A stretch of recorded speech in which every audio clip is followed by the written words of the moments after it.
This photograph captures a moment frozen in time. The instant when the tomb of Tutankhamun, the boy king of Egypt, was unsealed after more than 3 millennia of silence. For centuries his name was nearly forgotten. His reign was short, his achievements modest compared to other great pharaohs. But in 1922, when archaeologist Howard Carter brushed away the sands of the Valley of the Kings, Tutankhamun stepped into immortality. What Carter discovered was unlike anything ever seen before. Unlike most royal tombs which had been robbed long ago, this one remained intact. Inside, gold glittered in the flickering torchlight. Thrones, chariots, weapons, jewelry, statues of gods, and even toys. More than 5,000 artifacts lay crammed into chambers no larger than a small apartment. The sheer wealth shocked the world. But with the treasures came questions. And with the questions came death. Within months, those who entered the tomb began dying unexpectedly. Lord Carnarvon, Carter's financial backer, died suddenly from an infected mosquito bite.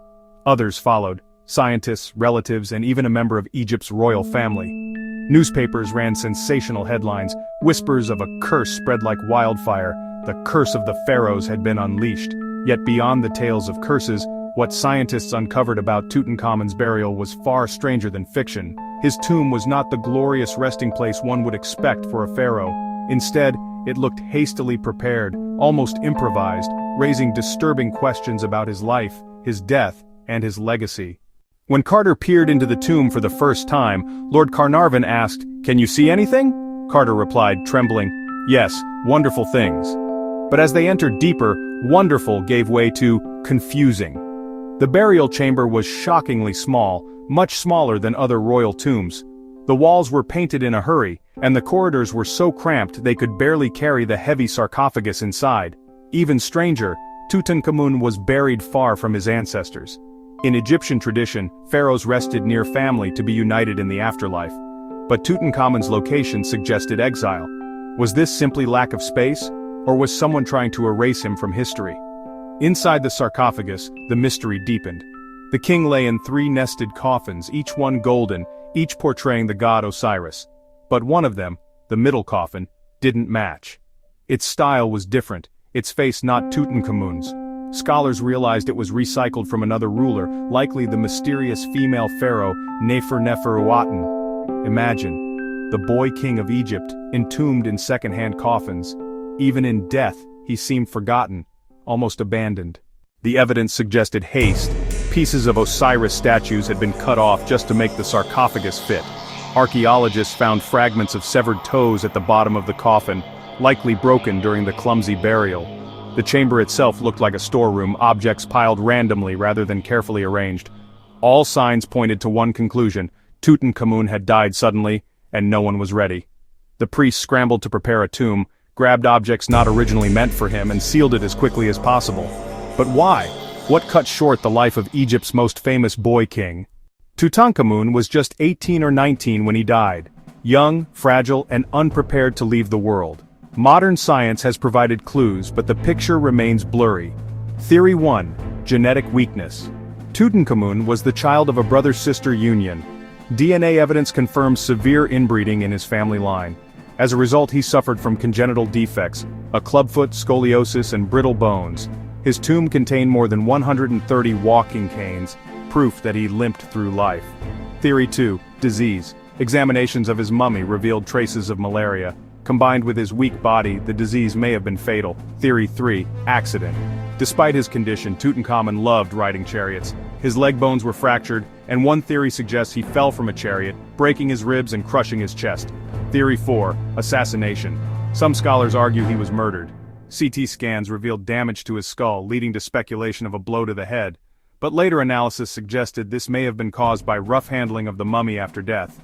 And then comes the strangest clue of all: the missing heart. In every other royal burial, the heart was preserved, considered the seat of thought and soul. But Tutankhamun's chest cavity was empty. Why? Was it destroyed in an accident or deliberately removed? Perhaps the most chilling discovery came in recent years.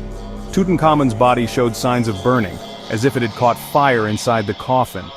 Forensic scientists determined that embalming oils mixed with oxygen and heat triggered a chemical reaction that literally cooked the body. This explained the charred remains, but also highlighted something darker. The embalmers had been careless, rushing through a sacred ritual normally performed with perfection. Why was such negligence allowed in the burial of a pharaoh? Meanwhile, outside the tomb, the legend of the curse grew. Lord Carnarvon died only months after the discovery. His death was dramatic. A mosquito bite became infected, and when he shaved, the wound worsened. On the night he died, Cairo suffered a blackout. Newspapers claimed his dog howled and dropped dead at the exact same moment thousands of miles away in England. Other deaths followed. Radiologist Sir Archibald Douglas Reed, who examined the mummy, died mysteriously. Arthur Mace, another archaeologist, fell ill and never recovered. Even a member of Egypt's royal family, Prince Ali Camel, was shot dead by his wife after visiting the tomb. The public was convinced the pharaoh had cursed all who disturbed his rest, but skeptics pointed out the facts. Most of the people involved lived long, normal lives. Howard Carter himself lived another 16 years after the discovery. Statistically, those who died were not unusually young. Still, the coincidence was too eerie to ignore. The world embraced the myth, and Tutankhamun became forever linked to the idea of an ancient curse. In life, Tutankhamun was not a great ruler. He came to the throne at 9 years old, restored Egypt's old gods after his father Akhenaten's religious revolution, and died before leaving much of a mark. But in death, he became eternal. His golden mask is one of the most recognized artifacts in the world. His tomb transformed archaeology, and the mysteries surrounding his body, the missing heart, the recycled coffins, the burned remains, the rumors of a curse, keep him alive in the imagination of millions. Was Tutankhamun's death natural, accidental, or the result of political intrigue? Was his unusual burial a sign of disrespect or simply desperation in the face of sudden death? Was the curse real, or just coincidence wrapped in superstition? Nearly a century after the discovery and more than 3,000 years after his death, we are no closer to answers. Tutankhamun remains both a boy and a legend, fragile, tragic, yet immortal. And perhaps that is the greatest mystery of all, that a forgotten king who ruled for less than a decade has become the most famous pharaoh in history, not because of his life, but because of his death. Music fades to silence.